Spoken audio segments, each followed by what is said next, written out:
কবি সুভাষ মুখোপাধ্যায়ের লেখা কবিতা জননী জন্মভূমি। আমি ভীষণ ভালোবাসতাম আমার মাকে, কখনো মুখ ফুটে বলিনি।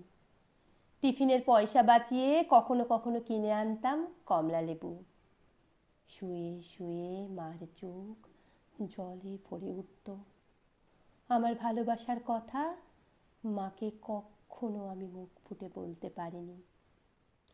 হে দেশ, হে আমার জননী, কেমন করে তোমাকে আমি বলি, যে মাটিতে ভর দিয়ে আমি উঠে দাঁড়িয়েছি, আমার দুহাতের 10 আঙুলে তার স্মৃতি। আমি যা কিছু স্পর্শ করি সেখানেই হে জননী তুমি। আমার হৃদয়ে বীণা তোমারই হাতে বাজে। হে জননী, আমরা ভয় পাইনি যারা তোমার মাটিতে নিষ্ঠুর